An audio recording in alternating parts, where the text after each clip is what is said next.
Starting off the show with a track that no radio station anywhere else is playing, that's for sure. From Unprocessed, featuring Mark Zelli of Paleface Swiss, Solara, for Peach's pick of the day.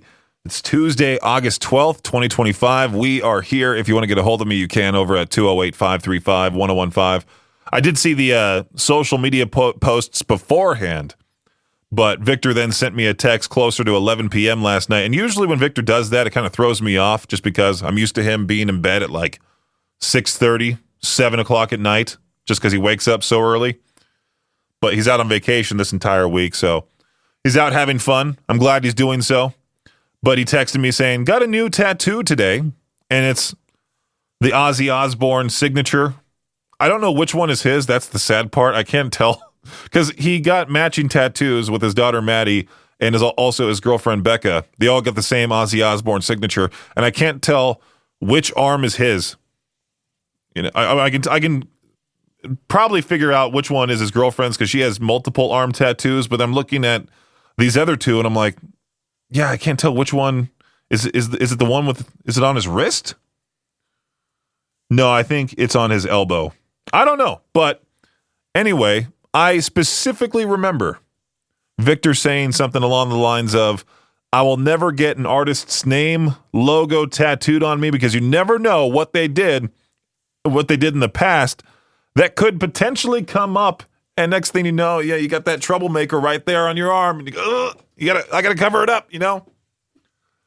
You got that Ozzy signature. Well, in Victor's defense, he did say like, well, Ozzy's now dead, but who knows? Maybe Ozzy's name pops up on the Epstein list or something like that. No, I'm just kidding. Ozzy seemed, I wouldn't say wholesome, but I would say I wouldn't say innocent either. What should I say he seems like? I don't know. He was Ozzy. I feel like he really did nothing too crazy. Well, that's also, you know, he did a lot of crazy stuff, as we talked about previously with that list of things that he did. It was like 25 crazy things Ozzy Osbourne did. In his life, that was like, you know, shooting cats that scratched his cars, crazy stuff, you know, snorting a line of ants. But of course, you know, it's the reputation that he's Ozzy. He can do the crazy thing, you know. I would love to be that guy that would do something crazy, and then people just go, "Oh, that's just Peaches. He's the crazy guy," you know. Anyway, like I said, if you want to get a hold of me, you can. 208-535-1015. I'll be back with more content here shortly on K-Barrett 101. Well, there's more drama that's unfolding within the Howard Stern SiriusXM world. Radio legend Howard Stern, according to Yahoo Entertainment, has reportedly reached his wit's end with podcasting superstar Alex Cooper. You know, she had that podcast called Call Her Daddy with this girl named Sophie. There was some drama with her. She left the podcast, and Alex Cooper, it just became her solo project, and she's been flourishing ever since. But according to an inside source, Stern is allegedly frustrated with Cooper's podcast, also now distributed by SiriusXM, because it's reportedly outperforming his streaming numbers by a significant margin.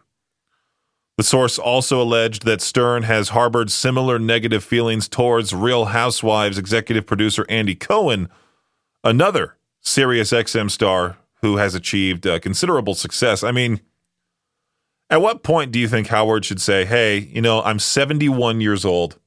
I've done my thing for this long. I should retire, pass the torch, as they say, to Alex Cooper, Andy Cohen, those people who have had now success, who are now leading the charge with satellite radio. Well, I'm just reading more into this because I'm so interested in radio wars, radio news, things like that. I mean, hey, if they're outperforming you, you got to step it up again. What if this brought back like the old Howard for like the last hoorah, you know? At 71, I don't think he's going to do much. I'm really curious as to see what's going to happen to him in the fall when his whole contract expires, because he's out. I mean, he's right now done for the summer, but he'll be back, I think September 2nd, something like that, maybe even just September 1st. And I'll be back home at that time. So I'll be taking my week-long vacation, my week-long birthday trip at the end of the month, and I'll be gone till September 8th So I'll have to figure out. I'll have to keep my ears going, keep my eyes peeled for any particular news, any videos popping up of Howard Stern saying he's retiring, Howard Stern saying he's returning. What if I just said like I just said, like Howard Stern just comes back to being the old Howard, and then takes out Alex Cooper's streaming numbers? Who knows? I mean, I doubt it. I doubt it. I can bet a whole bunch of money that he's not going to do so. I know there's a lot of people right now like, I don't care about this whole thing. Just keep playing the music. Well, sorry. Bad Omens dropped a new track called Spectre. It was released on Friday. Here it is right here on K-Bear 101. So I'm sure you've heard me and Victor both mention that we both have sleep apnea. We both sleep with CPAPs. I discovered that back in late 2023 when my heart went into AFib and all of that, and later found out that sleep apnea was part of the problem as to the reason why my heart went into AFib. All that fun stuff. The older you get, the more problems you unlock. Well, my sleep apnea luckily wasn't so bad compared to some people who I've talked to, which, I'm not trying to say, well, I'm better than you. No, I'm just saying I got luckier on my end in my head that I'm like, okay, it's not so bad, but will I ever sleep without my CPAP machine? Absolutely not. But now I'm seeing here one of those studies. If you blow into a conch shell, somehow that tackles the symptoms of obstructive sleep apnea. Conch blowing, like you just blow right into the shell, an ancient ritual that involves breathing in deeply and exhaling into the spiral-shaped shell. The practice can improve sleep for patients with obstructive sleep apnea, which usually needs to be treated with uncomfortable machinery like the CPAP machine that I just mentioned. Obstructive sleep apnea occurs when breathing starts and stops during sleep. Symptoms include loud snoring, making gasping or choking noises. I used one of those apps when I was trying to figure out if I actually did have sleep apnea or if someone was just trying to sell me the CPAP machine. I'm always very untrustworthy, I find dentists and other people like that to be very untrustworthy. So I'm like, let me find out if I actually have it myself or if they're just, blowing smoke up or whatever. And yeah, I recorded myself sleeping one night and I heard, weird noises like that. I was very loudly snoring. The CPAP really, really helps. It sucks at first, but then you get used to it. But now I got to go find myself a conch shell, start blowing into it. Doesn't it make like a loud, like cruise ship horn type sound? Does it make like that type of sound? Let me find my neighbors are all aggravated with me because I'm just conch shell blowing in my apartment. Like, what on earth is that? Oh, it's just Peaches downstairs. He needs to, treat his sleep apnea by blowing into a spiral-shaped shell, apparently. Peaches Pit Party on K-Bear 101, Idaho's only rock station now. This Saturday, Justin from 105 The Hawk, Josh from Classy 97, they're both going to be at the Idaho Falls Farmers Market from 9 a.m. to 2 p.m. on Memorial Drive right there. And they'll be accepting donations for the Idaho Falls Community Food Basket. And you can find the full list of exactly what they need, also what they're in high need of, by clicking on the Farmers Market link within the K-Bear, Alt, and Cannonball 101 apps. And then also, I think I'm going to try my best to figure out a way to get the QR code on there as well, to link it into that page. So that way, if you're not able to make it to the Idaho Falls Farmers Market, you can still donate something.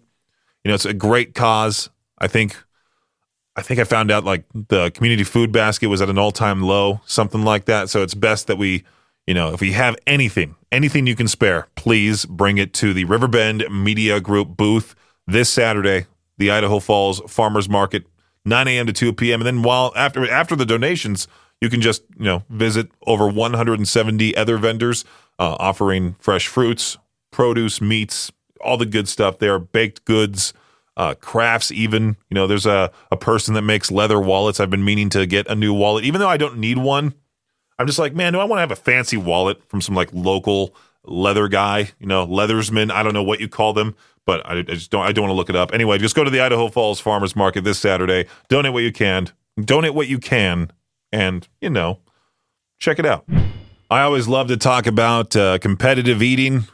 The concession stand at the home stadium of the St. Paul Saints minor league baseball team in Minnesota offers fans a 6-foot long hot dog. You know what it's called? The Land of 10,000 Calories. It's topped with pulled pork, macaroni and cheese, jalapeno peppers, and fried onions. Competitive eaters Joey Chestnut and Notorious B.O.B. recently visited St. Paul and finished the massive hot dog in 28 minutes and 49 seconds. Unbelievable. A supercomputer has spoken, and it looks like the Buffalo Bills have the best chance to win Super Bowl 60 in February. The Opta Analyst projection model has the Bills at 13.4% odds, followed by the Kansas City Chiefs and the defending Super Bowl champion Philadelphia Eagles. Surprisingly, the Jacksonville Jaguars, who finished with the second worst record in the NFL last season, have the fourth best odds at 8.1%. A couple of sons of former NFL players made news over the weekend. Coach Prime's kid, Shedeur Sanders, played well in his NFL debut on Friday night. That led quickly to a new ad being released by Nike featuring the tagline, "Only a matter of time." And yesterday, it was announced that E.J. Warner, the son of Hall of Fame quarterback Kurt Warner, was named the starting quarterback for Fresno State. Why not continue here? Back in March, the men's swimming team of Drury University in Springfield, Missouri, won the 2025 NCAA Division II National Championship. Unfortunately, that title is being stripped away and will be vacated because one swimmer tested positive for too much caffeine. NCAA rules say athletes can only have about 500 milligrams of caffeine within an hour. That's somewhere between, 6 and 9 cups of coffee. The swimmer went a bit overboard chugging brew, which cost his team the championship. Also resulted in him getting slapped with a 1-year suspension. I'm sure he is super, super embarrassed. I'm sure he never wants to show his face on campus again. That poor guy. But, he wanted to have that competitive edge. I mean, your poor heart, man, after dealing with, after drinking energy drinks for quite some time and now dealing with the whole AFib thing, I'm scared to even have 30 milligrams of caffeine, let alone 500. All right. That does it for your Shot Clock Sports Update right here on K-Bear 101. K-Bear 101, this is funny. NBA player Tyrese Maxey, he's spending his summer learning how to use a can opener. He went to Instagram. Well, first of all, he needed help in the kitchen and then turned to social media for advice on how to use a manual can opener. After Maxey detailed this, quote, amazing workout with LeBron James, he couldn't open a can of food for his dogs. So he went on Instagram Live, talked about it, reached a boiling point of broadcasting himself on social media because apparently this has been a huge issue for him for quite some time. And he admits he doesn't typically open cans while pleading for help on his Instagram Live. He says, normally the chef helps me use the can opener for my dogs. A first world problem right there. Usually my chef helps me open up my can of kibble for my wonderful, wonderful dogs. Tell me what I need to do. Somebody on here, help me out. Show me how to work this thing. Without a chef, Maxey couldn't open the can or work the can opener. His fans tuned in, laughed, and he was struggling to use it on Instagram Live. So he was basically showing his embarrassing thing, Now, there was a time where Josh from Classy, Jade, Victor, and myself went to Don Alberto's for lunch at one point, and I got the bottle of Coke. It was $5. The Mexican Coke tastes great. I don't know why it was $5. It's quite expensive, but that's besides the point. It wasn't a twist off. Didn't have a bottle opener on hand, but they have one on the wall. And I've used those before, many times. Just for some reason, I didn't want to struggle with this particular bottle opener on the wall at the restaurant. So instead, I just sat down with my full can of Coke and was like, yeah, I guess I'll save this for when I get home. And I got laughed at because they thought I couldn't use the bottle opener. I didn't want to stand there and, if you struggle with something, your friends are always the first to pull out their phones and be like, look at this guy. He can't use a bottle opener. And that would have been posted everywhere on K-Bear Facebook, listeners chiming in on the whole thing. So, yeah. I'm glad I'm not the only one. Tyrese Maxey, hang in there. Doesn't say anything about if he finally got the can of dog food opened up or not, but I'm sure someone eventually did it for him. I didn't realize how difficult it would be to put together an in-office fantasy football league, trying to come up with the league name itself. I've been trying to use Chat GPT to come up with some catchy league name of sorts. Ended up coming up with Riverbend Red Zone, but I was like, it could be better. It could be better, and I might change it. Luckily, you can during the whole season. You can change it at any time. Same with your team name. I need to come up with a better team name. I was trying to think of something funny with the word Peaches. I kind of like Peaches Pit Blitz, but it has to be like a work-friendly name. You can't just put something absolutely absurd because there's some management involved in this. They're playing too, so it's going to be a fun time for sure. Going to try to set up that draft, see if I can end up on top. I might get my parents involved because I've talked about it before. My parents own a trophy and awards business. Might get them to ship me over the trophy parts and somehow get a nice small victory trophy for getting first place. But the loser has to, haul around the 6 foot, 7 foot tall loser trophy. Josh and I talked about that yesterday as we were watching this guy's video from Judson Veach about like the worst things the worst things to be good at list. And fantasy football was on there. And Josh from Classy 97 joined in on the show and talked about it with me. And that whole episode from yesterday can be found available on demand. Peaches Pit Party, wherever you get your podcasts. I'm excited. Once again, fantasy football, the actual season starting soon, September 4th. Going to have to get this draft done and over with and see who ends up in first place. Housing prices suck, but a sprawling $13 million estate in La Jolla, California. It's funny because the story that I'm looking at, it tells you how to pronounce La Jolla. Do people actually say La Jolla or think that's okay just to say La Jolla, California? La Jolla, California. This estate is up for auction with some unique terms. Instead of potential buyers bidding the price up like normal, this will be a Dutch auction. That means the price tag will drop $250,000 each week until a buyer decides, hey, you know what? That's a good price for me. I'll buy it. It's 11,000 square feet. It has 6 bedrooms, 7 full bathrooms, a view of the coastline, an 11-car garage, and a basketball court. La Jolla, California, one of the best places you can visit. And anyone interested will be watching the price decrease until someone with a few bucks in the bank presses the buy button, of course. Of course. Can I see a picture of the home? I feel like 7 bathrooms. I mean, you need a whole family to move in there. I couldn't move in there by myself. If I all of a sudden just won the lottery, it'd be weird to live in a house that big. I would feel so alone, Peaches needs a pal for his new estate. Oh, this house is no joke. It's nice. There's the Jordan logo on the basketball court. If only I was able to afford my apartment that I'm currently in compared to this, giant monstrosity of a house.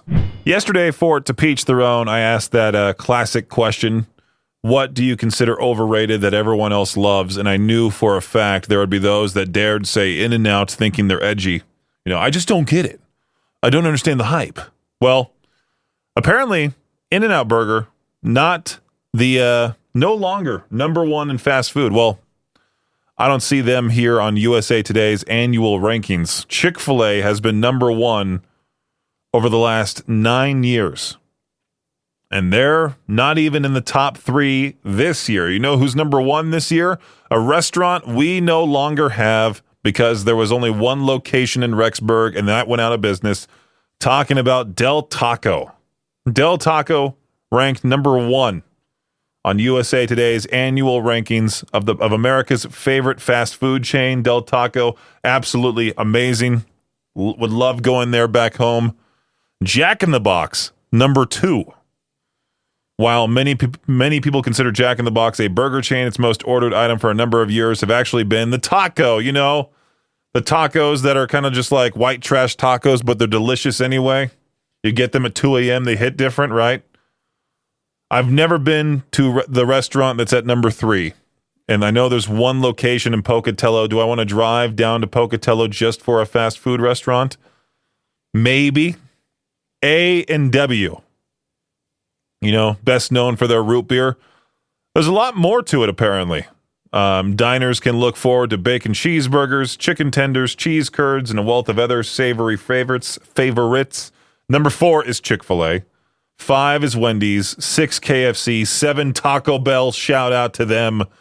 Raising Cane's made it at number 8. Zaxby's. Never been to one of those. Number 9. And then McDonald's at number 10. So Culver's didn't make the list. In-N-Out didn't make the list. Pretty wild. I don't know. I just saw the list and was like, I like fast food. Let me talk about it. Peach's Pit Party, right here on K-Bear 101. You know, those escape rooms, they're fun to do. I don't know why I said that because I've never done one, but my parents love it. My sister loves it. So therefore I love it, right? No. I've been meaning to go through one. I just don't have the friends to do so. That's really sad to say on the air. But anyway, the idea for an escape room is for you and your friends to brainstorm, figure out how to get out. That's the whole point. Well, some people, they're cheating. They're bringing AI into it and using it to solve the escape room puzzle. Some TikToker brought this to light, calling it out as the ultimate fun killer. I just imagine, somebody pulling out their phone, going to Chat GPT. Hey, how do I get out of this particular puzzle? You're supposed to do this and this and this and this. Now, it says here the AI isn't even that helpful because it doesn't know the room's layout or puzzle specifics. It often gives hilariously wrong answers, but that hasn't stopped people from trying. Commenters are not having it. From her TikTok video here, I fear we are cooked. So we're cheating at leisure activities. Great. Another person commented. Escape room staff are catching on it too. Many now make players lock up their phones to keep the game fair and fun, which is true. I mean, yeah, I would do the same thing. I wouldn't want my phone on me either because I'd be tempted to use AI, but you're supposed to think and figure your way out. You just don't want to have that feeling of being dumb, I guess. But are there any escape rooms here in the area? If there are, I'm definitely going to try my best at one. See how I do. Maybe I should strap a GoPro to my head and have Victor come with. Have like Josh and Jade come with too. That'd be pretty funny content. Put it on our YouTube channel at KBear 101 RMG. You ever dream of owning a massive luxury yacht once owned by a Russian oligarch? Now's your shot. The U.S. is auctioning off the Amadea, a jaw-dropping $500 million super yacht seized as part of the sanctions after Moscow invaded Ukraine. This beast is currently docked in San Diego. It's about 350 feet long, has 8 staterooms, a helipad, a gym, a spa, 10-meter pool, a live lobster tank because why not, a hand-painted piano, a giant stainless steel albatross sculpture that weighs over 5 tons. Because, yeah, exactly, why not? If you want in, you've got to cough up a $12 million deposit just to bid. And if you do win, well, don't be surprised if a Russian billionaire suddenly remembers where they left their super yacht. So you're probably going to be hunted after dropping a good amount of money. But if you somehow have that money, oh, good for you. But bids are open until September 10th. Start saving those pennies. Maybe take a loan out. Please don't. Be financially responsible. So cops in Florida, they get a 911 call about a man exposing himself in a park. When they show up, they find 32-year-old Anthony Smith decked out in, women's sexy clothing, if you catch my drift.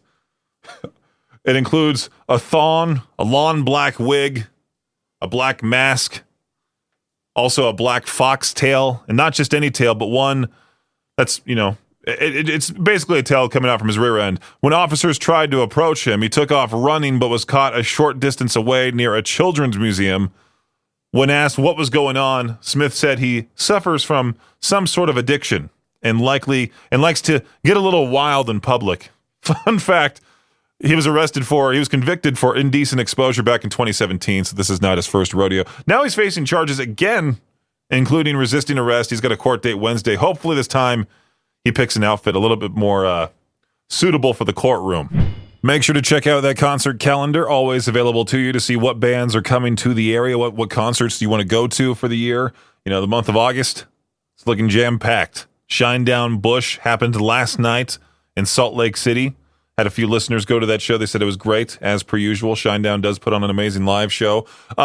I did update our concert calendar, added 2 more shows that just got announced today, one of them being the Home Team. If you haven't heard of them, I've played them from time to time right here on K-Bear. They got us. Their songs are pretty fun. They're funky. They're pretty, romantic, to say the least. And, well, also this tour got announced today, the Shapeshifter Tour Part 2 from Memphis Mayfire with Rain City Drive, If Not For Me, and this band, Never Tell, that I'm about to play for you. Check out our concert calendar. Always available to you, riverbendmediagroup.com/calendar. I just want to keep reminding you that this Saturday, August 16th, Riverbend Media Group will be at the Idaho Falls Farmers Market. By that, I mean Josh from Classy 97, Justin from 105 The Hawk. They'll be collecting donations for the Idaho Falls Community Food Basket. They're especially in need of items like mac and cheese, canned chili, cereal, canned vegetables. The full list of requested items is right there through the apps. The Farmers Market link through the K-Bear, Alt, or Cannonball 101 app. Come see Josh and Justin this Saturday, August 16th, with any donations that you can possibly spare. And while you're there, explore over 170 local vendors at the Idaho Falls Farmers Market along Memorial Drive. It's always a fun time at the Idaho Falls Farmers Market. It really is. You get to see some local vendors selling their fine products. You can maybe buy a plant, buy some bread, donate a can of tuna to the community food basket. Anything helps. Man, Ask Reddit has turned political, and not in a good way. I don't think anything political is ever good, but I oftentimes use it to teach their own questions. And sure enough, all I'm getting is, how do you feel about Trump doing this? How do you feel about this particular thing? How do you feel about blah, blah, blah? So I had to go to basically my brain for today's to teach their own question. I know I had to think of something for once. And I know with Victor out for the week, traveling to Bellingham, Washington, I'll be traveling back home to Southern California here in the next couple of weeks. So I was thinking about travel questions. And so today's to teach their own question. What's the best place you have ever traveled to, and why? Why so? Or why is it the best place? The reason why I put the why is because I generally assume that people will say, like, well, I went to this place, and it's the best because of... You think people would just say that. But no, on Facebook, for some reason, if I put what is the best place you've ever traveled to, someone would just put Miami, Florida. And there wouldn't be reasons. And I want to know the reasons. Come on. To each their own... What is the best place you've ever traveled to and why? 208-535-1015. 208-535-1015. Today's to teach their own question. What is the best place you ever traveled to and why? K-Bear, how's it going? Hey, Peaches. So the best place that I ever traveled to was Garmisch, Germany. The atmosphere was absolutely phenomenal. The scenery was beautiful. You had the Alps right there. The architecture was awesome. The food was absolutely phenomenal. Gorgeous city. What kind of food did you have out there? It sounds amazing. Oh, I had bratwurst, Jaeger schnitzel, sauerkraut. I mean, if it was offered, I ate it. You might as well. International vacation. Have you ever gone to any other countries before? Yeah. So I've been to France, Belgium, Luxembourg, Netherlands, Switzerland. But out of all those, Garmisch, Germany beat them all, hands down. All right. Well, I'll definitely add that to my eventual vacations list. You'll have a good time if you go. All right. Well, sounds good. Well, thank you so much for calling in. No worries. Have a good day. Bye. You too. 208-535-1015. What is the best place you've ever traveled to and why? I saw Colin, my fridge, because there's food. K-Bear, what's going on? Nothing much. Just calling in to answer your question of the day. What's the best place that I've traveled to is Yellowstone National Park. I've gone there just about every year, but it's worth it every single time I go. With that, there's so many animals and geysers out there, and it's just a place to get out from all of the world, and just you're just out there with you and nature and anyone else that's out there at Yellowstone. And they got tons of stuff to do there, like Like, they got all the different little trails and different little things. It's such a great thing that I've done pretty much just about every year. I think there's been a few years that I've missed it, but it's a regular thing that I go and do. Yeah, out of the 4.5 years I've been out here, I have not been to Yellowstone yet, so I need to fix that. Oh, dude, you will see so many animals out there, like so many bison. And I'm talking like thousands of bison in a herd, like for real. I mean, it's very likely. I've seen tons of other wild animals out there. Like I've seen a coyote, I've seen a bear, and it was a mama and her cub out there once. I've seen tons of deer as well. Some elk. Like you see just about anything that you can. And not every time. It just kind of depends on when you're going and the spot that you're at. But guaranteed, you'll see lots of animals. Now, do you think I should sacrifice myself and go towards the bison and make national news that I tried to pet the bison, and then I basically just plug the radio show with every news article that they put out about me? No, absolutely not. Stay away from the bison. Or do like a Peaches Needs a Pal video, and I walk up to a bison, and sure enough, it just hits me. No, all of those people are idiots. They have no idea what those bisons are capable of. They will mess someone up, so don't even try it. I do love the Instagram page, Tourons of Yellowstone. I think it's great. I love that. K-Bear, what's happening? Hey, I just want to tell you the best place I've ever traveled to in my life. Okay, what is it? All right, it's Stanley, Idaho. Mm-hmm. They have like this lodge up there. It's Redfish Lake Lodge, and there's tons of places to camp and like hundreds of miles of really intense bike riding. There's glacier lakes to go swim in that you can hike to. There's fishing that's real crazy up there. There's salmon that spawn every season. There's like gigantic 1,000-year-old trees that have rope swings on them where you can like jump on there and like swing out over all these pine trees that like been growing forever, and it's just like the view is amazing. Like just from Stanley, Idaho, just from like that city, looking up at the Sawtooth Mountains, it's almost like a dream. You're like in like a photograph, basically. You feel like you're in front of something just godlike and amazing. So that's the place that has the mountain village hot spring that people have been posting all about on Instagram Reels. Yep. Like the top vacation spot, and it shows the jacuzzi almost inside a bar, and you're looking out onto the field. Exactly what you're talking about. Yeah, dude, sounds like a great road trip. Dude, it's the best, and it's not that far away from Pocatello or Blackfoot. It's just it's a few hours away. It's about 4-hour drive, but I mean, if you want to take your family to a great vacation that's safe and beautiful, like that's the place to go. All right, man, you convinced me. I'll definitely add this to my eventual travel list, like I mentioned with the previous listener. So perfect, man. Actually, this is going to be way more easy to do than go to Germany. Like that. Yeah. Yeah, I believe so. Thanks for listening to Peach's Pit Party, the podcast. If you enjoyed the show, please share, subscribe, and rate the podcast. Peach's Pit Party is hosted by me, Peaches, a.k.a. Brendan Peach, and is a production of Riverbend Media Group. For more information or to contact the show, visit riverbendmediagroup.com. Until next time, Peach out.